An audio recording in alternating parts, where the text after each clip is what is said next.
Então se apresenta, Agatha, para o pessoal que está chegando aí. A gente começou um pouquinho antes aí por causa de uns imprevistos, mas o pessoal vai chegar. Beleza, a Agatha sempre confundindo. Eu tenho um problema sério em confundir horários. Acho que por conta de eu ser ansiosa, eu sempre adianto tudo. Eu sempre chego mais cedo, eu sempre faço as coisas antes de todo mundo. Mas vai dar tempo da gente falar tudo que a gente tem para trazer aí para todo mundo. Então, eu sou a Agatha, eu sou nutricionista. Hoje eu trabalho com a parte mais comportamental, essa parte da alimentação, mas mais com essa questão do comportamento alimentar. Eu atendo em consultório, né? Agora, nessa época de quarentena, atendo virtualmente.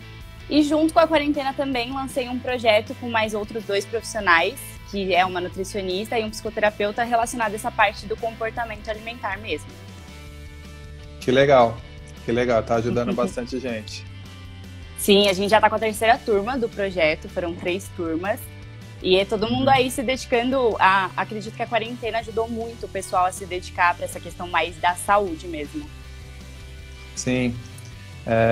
Ontem teve, acho que uma reportagem, eu não assisto muito a televisão, mas alguém compartilhou que ia ter uma reportagem do Drauzio Varela falando sobre a obesidade e o Covid, né? A relação. Uhum. E foi muito legal. Então as pessoas acho que hoje devem estar mais, para quem assiste televisão, né? Deve estar mais preocupado com a saúde, né? Que a gente está falando aqui não é ter o corpo perfeito, mas sim ter saúde, né? Exato. É porque as pessoas, elas estavam muito... Acredito que essa doença tendo trazido como grupo de risco a questão da obesidade, a questão de maus hábitos alimentares, trouxe muito para uma questão mais próxima. Porque como as doenças provindas de uma má alimentação ou até mesmo de um estilo de vida não saudável, elas são o resultado delas, o resultado ruim delas vem a longo prazo, as pessoas ficam um pouco afastadas dessa realidade, né? Então só se preocupam quando chega realmente a diabetes, o colesterol alto, enfim, quando tá ali de cara com a doença. E aí ter visto isso muito próximo, acho que trouxe para mais perto, né? Essa questão da preocupação mesmo. E tô respondendo aqui a Lorraine, minha amiga. Ela falou, vocês estão de lado, a gente tá de lado mesmo, Lorraine, porque depois a gente salva o vídeo e aí fica melhor, assim, para salvar o vídeo do que ficar em pé. É só você ouvir ou assistir igual você assiste Netflix. Todo mundo coloca o celularzinho de lado aí também. Ninguém assiste YouTube com o celular em pé, né? Mas que legal, Agatha, que legal. Vem de lá. Para quem não me conhece, está chegando aí do seu lado. Eu sou o Anderson, eu sou formado em Educação Física. Eu estou agora me formando em Nutrição, né? Em julho, eu acho que tudo vai dar certo. Semana que vem já apresento o meu TCC. E atuo com qualidade de vida, atuo com... meu forte é dança, né? Eu dou aulas de dança. Agora, com essa quarentena, estou disponibilizando algumas aulas online, porque não dá para juntar pessoas, né? Para fazer aula em grupo. Então, as pessoas fazem no conforto do lar delas, da casa delas. E trabalho com qualidade de vida. Então, eu vou juntar as duas coisas, né? A qualidade de vida da parte do exercício da atividade física com a alimentação saudável e, né, como a gente vivia conversando lá quando a gente estava fazendo estágio juntos, né, o comportamento que é o X da questão, né? Se a gente não muda comportamento, nada funciona. Exatamente, é o ponto-chave. Eu acredito que, inclusive, essa questão do projeto ter dado tão certo agora nessa época é porque o que a gente percebeu para criar o projeto? Que a questão de alimentação, é óbvio que ter uma informação correta, então ter um nutricionista, ter um educador físico falando ali do que realmente ele aprendeu e sabe da parte teórica é extremamente importante para você não se arriscar aí com dietas malucas, exercício físico totalmente errado. Mas a gente precisava de mais, a gente via que não tinha resultado, a Tri, que é a nutricionista que está comigo, inclusive, ela via que ela não tinha tantos resultados na clínica porque não tinha muito essa questão do comportamento alimentar, não tinha mais a questão terapêutica aliada ali. Então a gente vê que o estilo de vida não é só dieta e fazer um exercício físico. Inclusive você trazendo essa questão de um exercício físico divertido, a gente vê que tem muito mais adesão do que você fazer uma coisa por obrigação, né? Então entra muito mais essa questão do comportamento alimentar, enfim. Sim, são hábitos, né? Exato. Se a gente não muda os hábitos, dificilmente a gente consegue mudar alguma coisa na nossa vida. Tudo vai ser temporário, né? Então, a gente, nas outras lives que a gente conversou sobre a gente, no caso, eu e as pessoas que estavam participando da live, sobre como é difícil, né, a gente mudar o hábito, como é difícil a gente mudar o comportamento, porque o nosso cérebro, ele gosta de zona de conforto, né, gosta de ficar ali na dele. Quando a gente tenta mudar qualquer hábito, isso gera um gasto maior de energia, e o cérebro, ele foi programado a poupar energia, né? Quanto menos energia a gente gastar, para ele melhor, né? E isso é muito... As pessoas às vezes trazem problemas de uma vida que elas querem resolver em uma semana, né? Exatamente, exatamente. Bom, você provavelmente deve estar pegando muito mais casos, né? Mas eu às vezes vejo as pessoas falarem assim, mas eu preciso de uma dieta que eu emagreça 10 quilos em uma semana. Aí eu falei, tem um procedimento fácil, corta uma das pernas que vai ser bem rápido. Perdeu já. Exatamente, as pessoas querem algo muito rápido, e eu falo que trazer essa questão da consciência é uma das coisas mais importantes, porque quando você tem consciência do seu objetivo, a gente já sabe, a gente vê, essa questão que você falou é extremamente importante, de que a mudança de hábitos, ela requer comprometimento. Então, tendo em vista que você sabe aonde você quer chegar, é muito mais fácil para você se comprometer com isso. Porque no começo, mesmo que a gente fale dessa questão de, por exemplo, nutrição gentil, de uma alimentação, de uma mudança mais gentil, no começo você vai ter que sim abrir mão de algumas coisas, você vai ter que sim se comprometer com algumas coisas, então você ter clareza de onde você quer chegar é extremamente importante. Com certeza. E fala pra gente um pouco sobre um dos temas da nosso papo, né? É a imagem corporal, né? O que é a imagem corporal? O que você traz de experiência pra gente sobre esse assunto? Por que eu gosto de trazer sempre essa questão da imagem corporal, principalmente quando eu falo em relação à nutrição e principalmente em relação ao emagrecimento? Na época que eu estava na faculdade, eu fui estudar no meu TCC essa questão a relação que tinha a imagem corporal com as atitudes alimentares inadequadas, que daí seriam as questões de alimentação restrita, de compulsão alimentar, de atividade física, por exemplo, extenuante, né, que é quando você faz mais do que o seu corpo aguenta fazer. E eu vi que a imagem corporal, quando você tem uma identificação errada ali da sua imagem corporal, quando você não se relaciona bem com a sua imagem corporal, você tem mais chances de ter essas atitudes alimentares inadequadas. E aí as pessoas acham que a imagem corporal, ela é só o que você enxerga no espelho, né? Que você olha lá, você vê se você é gordo ou se você é magro, e isso é a imagem corporal. Mas eu estudei também que a imagem corporal, ela está muito mais relacionada com toda essa construção que inclusive a gente estava comentando agora, que são processos do nosso inconsciente e do nosso consciente que a gente traz desde quando a gente é criança. Então a gente não se acha gorda só por aquilo que a gente está vendo. A gente também julga aquela imagem a partir de tudo que a gente construiu desde que a gente era pequeno. Então, das coisas que a nossa família, das coisas que os nossos amigos falam sobre ser gordo ou ser magro. Então, a gente vê que a partir disso, existe um trabalho muito maior relacionado a essa questão de imagem corporal, né? É algo que a gente tem que trabalhar ali com a questão do comportamento também. A gente vê por que a gente não gosta daquilo, se a gente não gosta, de que forma a gente pode melhorar, mas sem ser de uma forma agressiva.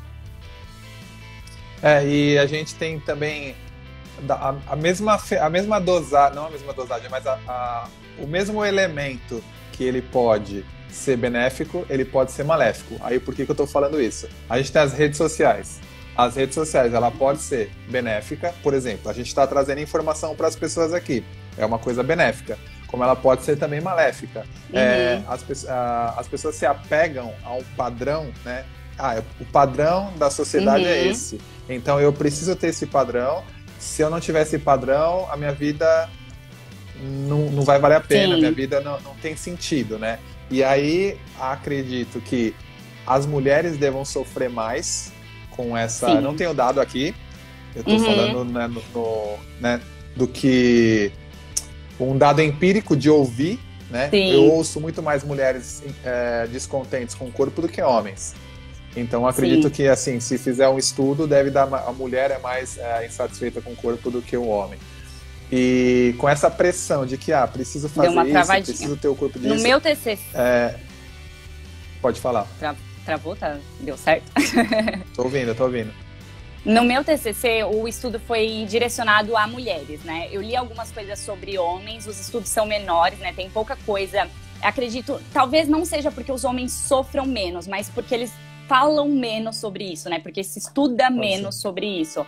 Mas eu não vi tanto sobre a parte dos homens, e sim mais das mulheres. E o que foi interessante que eu vi durante os meus estudos é que não são só as mulheres que estão ali fora da questão do peso adequado, né? Das consideradas eutróficas, que estavam insatisfeitas com o corpo delas. Todas as mulheres, a maior parte das mulheres estudadas, elas estavam satisfeitas, independente se elas estavam com peso adequado. É claro que a gente sabe hoje que saúde é muito mais do que peso, né? Mas independente se elas estavam no peso adequado ou não, elas sempre estavam insatisfeitas com a imagem corporal delas. E às vezes não é nem também só o peso, né? Às vezes, o nariz, é a boca, é o braço, né? Não é 100% Exato. Relacionado ao peso. É a imagem que ela se vê, ou a pessoa, no caso, se vê no espelho, né? Sim, e julga, inclusive. Eu gosto também de trazer aquilo que você estava falando da questão da experiência, né, de se inspirar. A gente tem muito conhecimento aqui hoje dentro da internet. É claro que tem coisas que são absurdas, mas até mesmo dentro das coisas que são corretas, existem várias perspectivas. E o que eu gosto de falar para as pessoas é que elas apliquem isso no dia a dia dela e tragam nessa questão do autoconhecimento, né, o que faz sentido para elas dentro de tudo aquilo que acontece.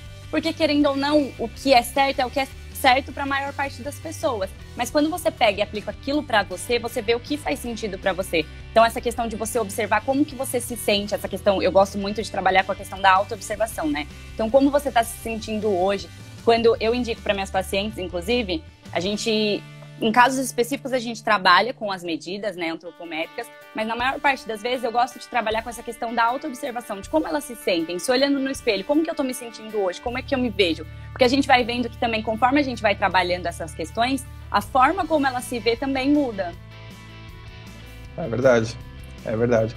E a gente trabalha também numa linha muito tênue, né, porque hoje tem aquele grupo de pessoas que elas... eu esqueci o nome, que é tipo aceitação do próprio corpo. Eu esqueci, body alguma coisa. É um nome em inglês. Alguma coisa, body positive, eu acho. Isso. E é uma linha muito tênue, né? Assim, a pessoa ter uma positividade corporal e a pessoa estar em obesidade. Que a gente sabe que a obesidade, ela traz um monte de malefícios para a vida da pessoa, né? Então, assim, quando a gente fala para alguém, você tá obesa, não tô falando a imagem corporal dela, ou assim, você precisa emagrecer para ter o padrão de corpo que a sociedade diz que é bonito. Exato. Você precisa emagrecer porque a obesidade traz um monte de outros problemas. Sim, né? Exatamente. Vai lá, pode falar. Assim como a imagem chega, o áudio chega um pouco atrasado aqui, por isso que eu fico prestando atenção para ver se eu não tô interrompendo. Quando eu estiver interrompendo é porque demora para chegar, tá? Assim como eu gosto de falar que a questão de aceitação corporal, né, não é você ficar ali na sua zona de conforto e não querer mudar, né? Aceitação, esqueci a palavra aqui, conformismo. Não é pra você se conformar e acreditar que você precisa ser pra sempre daquele jeito. Tipo, eu tô gordinha, então eu não posso me incomodar com isso, não posso querer ser magra. Ao contrário, se você tá insatisfeita com o corpo, é óbvio que você pode sim melhorar. É a sua casa aí, é onde você mora. Mas aceitando que foi com as suas atitudes que você chegou nesse corpo que você tá hoje. O seu corpo, ainda bem, tá ali, né? Tá aceitando tudo que você tá fazendo com ele, os hábitos errados que você trouxe até hoje. E a partir disso, aceitando ele, você pode ter melhores atitudes para que ele chegue aonde você quer que ele chegue agora, né? Que é nessa questão de emagrecer. Então, tudo bem, eu estou assim, eu não quero estar mais assim, mas sou eu, então eu preciso aceitar a princípio para ver de que forma que eu vou mudar. É verdade. E aí, trazendo para, né, pro outro tópico que a gente vai discutir, né? Quando a pessoa ela tá insatisfeita, na verdade é um ciclo, né? Ela tá insatisfeita com o corpo, ela tem uma má imagem, uma má visão da imagem corporal dela. Aí ela entra, se ela não procura um nutricionista, ela vai entrar nas dietas malucas, porque ela quer um resultado rápido. E aí essa dieta maluca, ela vai estar ligada a uma coisa que é chamada compulsão alimentar, né? Exato. a compulsão alimentar, o que é a compulsão alimentar, né? Eu falei que eu estudei para a gente conversar na live hoje sobre isso, que a gente não sabe tudo, né? Então a gente estuda para não ficar falando besteira. Então, o que é uma pessoa compulsiva, falando alimentar, né? Ela é uma pessoa que ela come grandes quantidades de alimento num período muito pequeno, né? Então ela come desenfreadamente, né? Ela não consegue interromper a refeição mesmo quando ela já está satisfeita. Então ela continua comendo. Exato. E aí como que eu sei se eu estou tendo compulsividade alimentar, se eu sou compulsivo ou não, né? E aí eu estava assistindo um vídeo de alguns psicólogos e existem na verdade, três pontos que eles tratam para você se auto-identificar, vamos dizer assim. Que o primeiro é, se você tem um episódio pelo menos 2 vezes por semana. Porque assim, você saiu no sábado, vamos dizer que acabou a quarentena. Você saiu no sábado, viu aquela feijoada. Aí você comeu aquela feijoada, porque você gosta de feijoada, e você comeu um pouquinho a mais. Isso não é compulsão, né? Porque quando a gente come, a gente libera hormônios. Porque quando a pessoa está triste, ela come. Porque a comida traz prazer, né? Então, ela não quer ter aquele sentimento de tristeza e ela quer sentir prazer. Então, ela desconta na comida, né? A gente fala descontar na comida, a tristeza, a alegria, a recompensa. E isso não tem problema você fazer uma vez ou outra, né? Isso não é compulsão alimentar. Isso é você exagerou um dia. Então, uma das métricas que eles utilizam é, se você está tendo episódios desse tipo, pelo menos 2 vezes por semana, tem que ligar o sinal de alerta. O segundo, comer escondido. Se você come escondido, você fala, não vou sentar com os meus amigos na hora do trabalho, sai para almoçar, pega o seu prato, senta sozinho na mesa porque você tem vergonha da quantidade que você come. Isso pode ser um sinal também de estar tendo compulsão alimentar. Comer até como se não houvesse amanhã. Então come até ficar... Já está satisfeito fisiologicamente, mas continua comendo. Esse também é mais um ponto que eles utilizam. E comer mais rápido do que o normal. Quando a pessoa come... Porque como funciona, né? Se você quiser me interromper e falar, fica à vontade. Tá, depois eu trago. Depois que você trouxer, eu trago a minha visão. Tá. Quando a gente come, né? O alimento, ele passa por todo o processo digestivo, chega no estômago, acontece o processo ao inverso. O estômago manda para o cérebro, né, hormônios para falar, beleza, estou satisfeito. Quando a gente come normalmente. Aí a gente para de comer. Quando a gente come rápido, não dá tempo do estômago falar para o cérebro, tô cheio. Então a pessoa começa a comer e não dá mais e ela continua comendo porque não tem essa comunicação, né, entre estômago, intestino e cérebro para falar, estou satisfeito. Então isso é uma outra métrica, né? Vai lá. Eu vou falar de 2 coisas aqui, de 2 visões. A Agatha como profissional, né, que hoje atende pessoas que têm questões relacionadas com essa questão da compulsão, e a Agatha experiência própria, porque para quem não sabe, antes de ser nutricionista, eu tive alguns comeres transtornados, né, que a gente não identifica como um transtorno alimentar, porque é muito mais grave, mas eu tive inclusive casos de compulsão alimentar que foram, eu considero que foram extremamente importantes, assim, que dá para ver, quando você observa, você consegue ver a compulsão bem clara ali. Então, relacionada a essa questão de insatisfação corporal e de dietas, é porque uma pessoa que ela quer um resultado muito rápido ali, ela entra nessa questão de dieta restrita e ela faz tudo a princípio para diminuir esse gasto calórico, né? Então, ela deixa de comer, inclusive, coisas que ela gosta e que ali num curto espaço de tempo, tudo bem abrir mão para chegar num objetivo, você ainda não está se sentindo incomodado. E justamente por isso que é perigoso, né? Porque a compulsão ela não acontece de um dia para o outro. Não é de um dia para o outro que você observa esses sinais, por exemplo, inclusive que você trouxe pra gente. Ela vai crescendo, né? Você vai se condicionando aquilo e quando você vê, você já tá dentro daquilo. E é por isso que é importante a gente observar dia a dia como é que a gente tá se sentindo em relação à comida. A questão da compulsão ligada a esse tipo de dieta é porque a gente fica condicionado a não querer comer determinado alimento por um tempo. Então, não vou comer carboidrato. Aí você fica lá, não quero, não vou. Vai ter um momento em que você vai entrar em contato com esse alimento, com esse carboidrato, e você vai falar, tudo bem, hoje eu vou comer esse carboidrato, vou comer um pouquinho.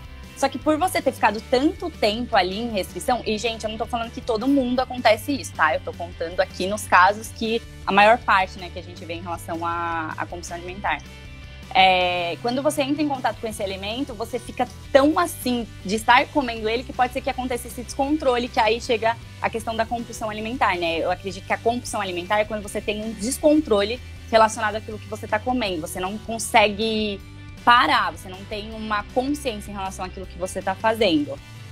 E aí você come com aquela intenção de a última vez que eu vou comer, amanhã eu entro em dieta de novo, eu entro em restrição, come tudo porque você acredita que nunca mais vai comer de novo esse alimento. E aí no outro dia você está se sentindo culpado e você entra nessa questão da restrição. Então vira um ciclo, restrição, culpa e compulsão. E isso como experiência, né, como quando a gente vai ver os estudos que relacionam a compulsão a essa questão de restrição alimentar. E na questão de experiência própria, eu fiz dieta restritiva. Um ponto positivo para mim era que todas as vezes que eu me comprometo a fazer algo, eu sou muito os extremos. Então, quando eu entrei nessa parte da questão de dieta, eu era extremamente regrada. Tudo que eu aprendesse quando eu já estava estudando sobre nutrição, ou tudo que eu era instruída a fazer quando eu ia no nutricionista, eu fazia extremamente restrito. Então, o cardápio eu queria seguir extremamente à risca. Tudo que não podia comer, eu não comia de jeito nenhum. Só que às vezes que eu entrei em contato com esses alimentos, eu tive uma compulsão que não era só a compulsão de eu peguei uma caixa de chocolate, eu comi um chocolate inteiro. Eu chegava a ter compulsões onde eu comia coisas que nem tinham sabor mais. Então, por exemplo, entrava em contato com pão, que era um alimento que eu fiquei muito tempo sem comer. Eu comia pão que não estava mais bom, pão que já estava ali há um tempo, já estava duro, pra falar aqui realmente. E sem entender aquilo que estava acontecendo, sabe? No momento ali é um negócio mesmo que você não entende, que você só quer comer, parece que preencher algo que tem dentro de você ali, que com certeza não tem relação com a comida. Os casos de compulsão, normalmente, eles têm algum gatilho ali mais emocional, né? E depois vem essa questão da culpa, de tipo, cara, duas, né? Tipo, por que eu comi tanto, agora eu vou ficar gorda? Mas essa questão também do descontrole, tipo, como eu não consegui controlar o que eu estava comendo. Então são duas coisas ali que estão ligadas a esses episódios. E a gente não vai entrar no mais a fundo, né, compulsão, falar sobre bulimia, falar sobre anorexia. Sim. Mas é interessante também que quando a gente está falando de não sentimento, mas de comportamento, muitas pessoas confundem. Você tá tendo, eu ainda não tô atendendo, né, porque eu não sou nutricionista, mas eu ouço das minhas alunas. Eu tô comendo porque eu tô com muita ansiedade. Isso é um erro. Por quê? Para quem já teve crise de ansiedade, sabe que na crise de ansiedade você tem taquicardia, você acha que você vai morrer, você acha que o mundo tá acabando. Aonde que entra que você consegue comer quando você tá com ansiedade, com crise de ansiedade? A crise de ansiedade é... Então, assim, e o que eu tô falando isso foi lendo e ouvindo sobre psicólogos falando sobre isso, né? Não tô falando da minha cabeça inventando. E aí é uma confusão entre o estresse, porque o que acontece? O estresse tem dois, ou é fuga ou é enfrentamento, né? Você lida com o estresse ou enfrentando ele ou fugindo dele. E aí uma das formas que as pessoas fogem é onde? É na comida. Na comida. Então, assim, não, a ansiedade em si não é ela que gera você, tô comendo porque eu sou ansioso. Não, é o estresse que vai te fazer isso, né? Porque eu não conheço ninguém que tá com crise de ansiedade e fala, vou comer uma feijoada porque eu tô com uma crise de ansiedade. Não tem como essa ligação. Eu gosto de identificar, de propor, né, para os pacientes que eles consigam identificar. Eu sempre indico terapia justamente por conta disso, né? Eu falo aqui sobre essa questão do comportamento alimentar sempre na questão mais de experiência e de visão dos meus estudos, né? Mas não como profissional da parte do comportamento. Mas eu sempre indico que eles façam terapia justamente por conta dessa questão de identificação, deles conseguirem identificar o sentimento que eles estão tendo relacionado à comida. E existe uma diferença também entre você comer com emoção e comer por emoção. Muitas vezes, nesse caso de estresse, quando você está comendo para tapear algo, né, para fugir, nesse caso de fuga, você está comendo por emoção. Então, você está deixando as suas emoções falarem por você ali no momento em que você está comendo. Quando você come com emoção, que é essa questão que você falou da feijoada, de você olhar para a feijoada e falar, nossa, eu estou com vontade de comer feijoada, estou comendo a feijoada, estar presente no momento, é totalmente diferente. Então é justamente por isso que eu gosto de fazer os pacientes pensarem sobre aquilo que eles estão fazendo. Mais do que falar, estou comendo porque estou ansioso, é entender o que é essa ansiedade, né? E buscar essa questão da ansiedade, que muitas vezes, só com o profissional nutricionista, por exemplo, eles não vão conseguir identificar. E uma coisa muito, para ficar claro aqui, né? A gente entrou um pouco na parte de psicologia, mas para quem tem compulsão alimentar, ele é um tratamento que deve ser feito multidisciplinarmente, né? Tem que ter um psiquiatra, Sim. porque precisa tratar Sim. com remédio, tem que ter um psicólogo, porque você precisa ter uma pessoa para conversar, e com um nutricionista, porque é o nutricionista que vai fazer toda a parte do alimento em si, né? E as pessoas às vezes confundem que a pessoa ela tem compulsão alimentar, ela vai no nutricionista, o nutricionista tem que reduzir o consumo calórico dela. Não é isso, né? É um ajuste que só o paciente e o nutricionista vai saber fazer isso, né? Sim, exatamente. É muita confusão, muitas informações jogadas que às vezes as pessoas falam porque pegou de fonte não confiável, ou porque ouviu que o fulano falou que não sei o quê. Eu sempre tive isso comigo, né? Eu sou profissional de educação física, esse aqui é meu quadrado. Amanhã eu vou ser um profissional da área da nutrição, aí o meu quadrado vai aumentar um pouquinho. Mas assim, falei um pouco de psicologia aqui, mas tem que ir pro psicólogo, né? Tem que tratar com o psicólogo, né? Se ele quiser conversar e desabafar comigo no meu consultório, eu vou ouvir, mas eu vou falar, você deveria ir no psicólogo, né? Porque ele é o profissional indicado para tratar disso daí. Faltam ferramentas pra gente conseguir lidar com essas questões, não é? Por exemplo, eu sei, hoje eu já não julgo mais, eu já cheguei a julgar muito profissional que não lidava com essa parte. Acho extremamente necessário que a gente consiga pelo menos identificar que os pacientes eles têm problemas relacionados ao comportamento alimentar para encaminhar para um terapeuta, né, para um psicólogo. Mas hoje eu consigo enxergar que nós não temos ferramentas para lidar com isso, que por mais que a gente identifique que o paciente ali ele está com uma compulsão alimentar, a gente vai tratar com essas questões alimentares, de hábitos alimentares, que se a gente, como nutricionista, vai estudar essa parte do comportamento, a gente também tem algumas ferramentas ali para essa parte do comportamento com alimentação, mas sem o psicólogo, o psiquiatra, em casos mais específicos, a gente não vai conseguir, então realmente precisa. Agatha, tem aqui uma pergunta. Eu não tô conseguindo as perguntas porque estão tudo bem. Não, tudo bem. No computador aqui, o meu tá normal. A seletividade alimentar, ela é considerada um transtorno? Olha, eu nunca estudei sobre essa questão da seletividade alimentar. Certo. Nunca vi Muito se ela tá classificada no... Não posso falar com propriedade. É que a pergunta ela foi... a Marília, ela é uma amiga minha, acho que a pergunta ficou um pouco aberta, mas seletividade, assim, em que sentido? Em seletividade, por exemplo, se ela seletividade gosta de comer frutas, verduras e legumes, beleza. Agora... Se ela é seletiva e gosta de comer lasanha, só congelados. E eu acredito que também a gente tem que ver até que ponto são essas seletividades e quando aquilo se torna algo que prejudica a gente, né? Então, por exemplo, eu tenho preferências alimentares. Todo mundo tem aqui, né? Todo mundo gosta de comer uma coisa mais que a outra e vive ali numa questão de equilíbrio. Mas a partir do momento em que aquilo está te prejudicando, né? Uma seletividade, sei lá, que pode ter sido imposta por alguém, por exemplo, pode ter sido influenciada por alguém e tá te trazendo prejuízos, aí sim eu considero que a gente precisa trabalhar. Eu não sei se isso pode ser diagnosticado, né, se isso está classificado como um transtorno, mas tudo que te traz prejuízo é algo que eu acredito que você tem que buscar uma ajuda ali, mudar, né, aquilo.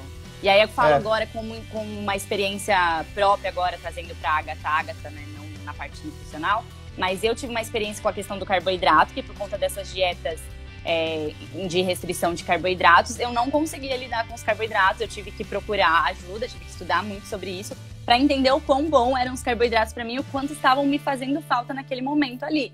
Então era algo que chegou a me prejudicar muito, por isso que eu tive que trabalhar. Ela colocou aqui, a seletividade do Lulu, que é o filho dela.